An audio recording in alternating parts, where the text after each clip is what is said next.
পশ্চিমবঙ্গে পূর্ণাঙ্গ মন্ত্রিসভা গঠন হলো আজ। ৩৫ জন মন্ত্রী শপথ গ্রহণ করলেন। শপথ বাক্য পাঠ করালেন রাজ্যপাল RN রবি। শপথ নিলেন বাংলার ৩৫ জন মন্ত্রী। তাদের মধ্যে শপথ নিয়েছেন বাংলার ১৩ জন পূর্ণমন্ত্রী। প্রতিমন্ত্রী হিসেবে শপথ নিলেন ১৯ জন এবং স্বাধীন দায়িত্বপ্রাপ্ত মন্ত্রী হলেন ৩ জন। পূর্ণমন্ত্রী হয়েছেন জগন্নাথ চট্টোপাধ্যায়, দীপক বর্মন, তাপস রায়, শঙ্কর ঘোষ, অর্জুন সিং, গৌরীশঙ্কর ঘোষ সহ আরও মোট ১৩ জন। এবং গৌরীশঙ্কর ঘোষ শিলিগুড়ির যিনি বিধায়ক হিসেবে নির্বাচিত হওয়ার পর আজ পূর্ণমন্ত্রী হিসেবে শপথ নিলেন। তিনি কি বললেন শপথ গ্রহণের পর, শুনুন। শুভেন্দু অধিকারীর মন্ত্রিসভার অন্যতম গুরুত্বপূর্ণ মন্ত্রী শঙ্কর ঘোষ এই মুহূর্তে রয়েছেন আমার সঙ্গে। শঙ্করবাবু, বিধায়কের পর এবার মন্ত্রিসভার দায়িত্ব বলা যেতে পারে গুরু দায়িত্ব আপনার কাঁধে। বললাম, এক হচ্ছে গুরুত্বপূর্ণ আর দুই গুরু দায়িত্ব। এই দুটো শব্দ মাপার স্কেল আমার কাছে নেই।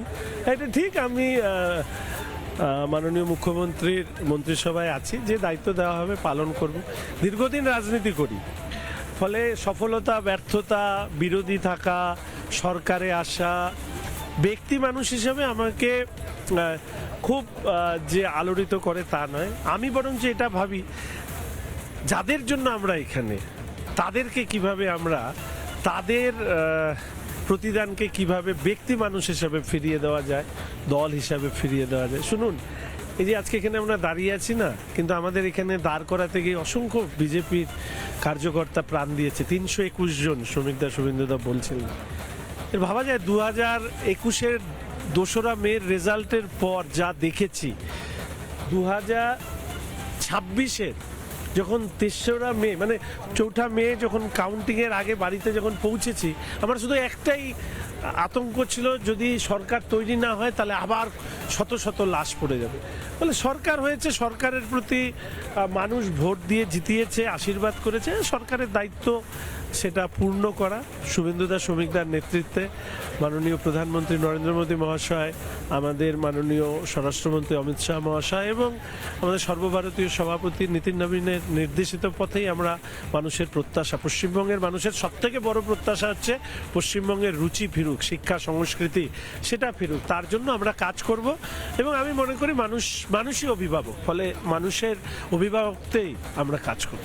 একটু আগে বললেন শিক্ষা সংস্কৃতি, আমরা দেখেছি যে কয়েকদিন আগেই বিকাশ ভবনের শিক্ষা দপ্তরের সঙ্গে আপনাকে বৈঠক করে। শিক্ষা দপ্তর নিয়ে কি আলাদা করে ভাবনা চিন্তা নাকি? সেই আমাকে মাননীয় মুখ্যমন্ত্রী তিনি নির্দেশ দিয়েছিলেন, আমরা যারা শিক্ষার সঙ্গে যুক্ত তাদেরকে নিয়ে একবার বিকাশ ভবনের সচিবের সাথে কথা বলে, সেটাই বলেছি। দেখুন, আমি অত্যন্ত ডিসিপ্লিনড অর্গানাইজেশন করি।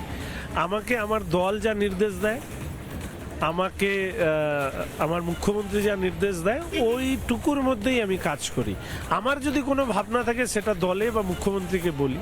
যতক্ষণ না পর্যন্ত তাদের দ্বারা এনডোর্সড হচ্ছে ততক্ষণ পর্যন্ত আমি বাইরে কিছু বলি না। শিলিগুড়ির বিধায়ক হিসাবে কোন কাজটা আগে করবেন? শিলিগুড়ির বিধায়ক হিসাবে শিলিগুড়ির মানুষের বেশ কিছু সমস্যা আছে, সংকল্পপত্রে সেগুলো উঠে এসছে। তার মধ্যে পানীয় জল একটা, পরিষ্কার পরিচ্ছন্নতা, ট্রাফিক, এগুলো একটা অংশের মানুষ চান। আবার একটা কর্মসংস্থান একটা বড় অংশের মানুষ। অ্যাকচুয়ালি শিলিগুড়িকে ফোকাল পয়েন্ট করে নর্থ বেঙ্গলের একটা ডেভেলপমেন্টের আমাদের ভাবনা আছে, সেটা আমরা করব।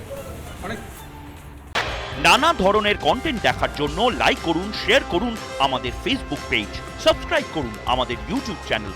পাশাপাশি অন্যান্য ব্রেকিং নিউজের জন্য অবশ্যই চোখ রাখুন রিপাবলিক বাংলায়।